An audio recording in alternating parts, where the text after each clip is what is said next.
Hi, my name's Gabriel. I work here at Farm Supply in Arroyo Grande. Farm Supply has 3 different stores. This is the only one that has archery.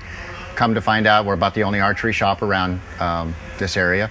The sport's become extraordinarily popular. The children have gotten to be really involved in it because of things like Legolas and Lord of the Rings. Kind of glorified the whole archery thing for kids. This is my Osage bow with a sinew back and snakeskin on it. All completely traditional from start to finish. Brain tan buckskin, flax cordage, all handmade. And then we've taken some of the local chert and a stone from around here and made some arrowheads out of them.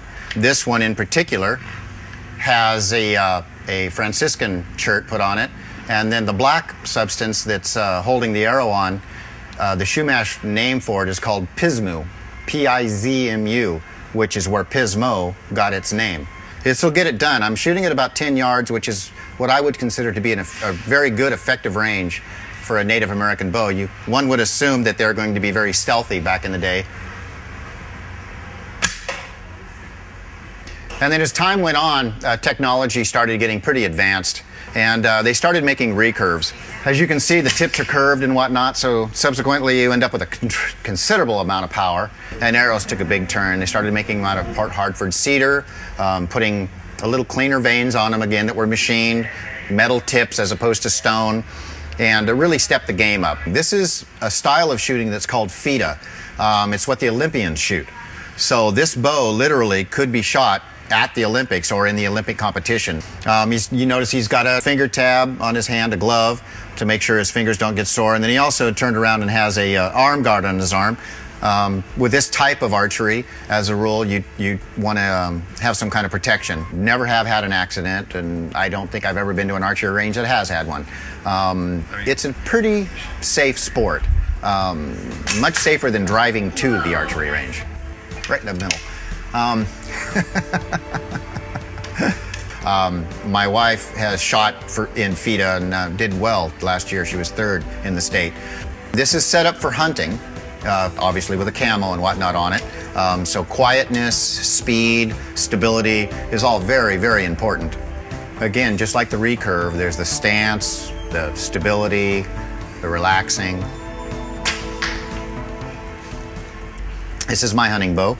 And it's basically the same as my wife's, Dana's, but it's a little higher poundage. When I pull this bow back, much like my wife's, the poundage from this bow gets transferred to these cables via this cam, is how it's done. So when I come to full draw, at the very end, it gets very easy to hold.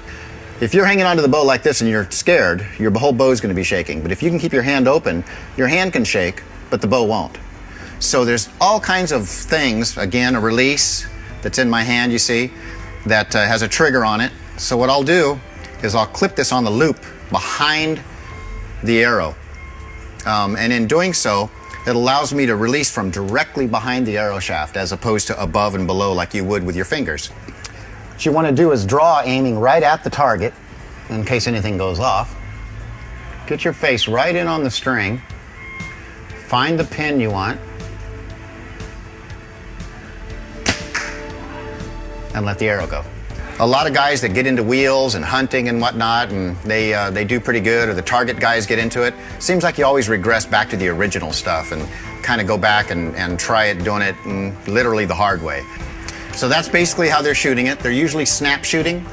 The type of shot that I took, you see from the other shooting, was real quick and instinctful is what they called it.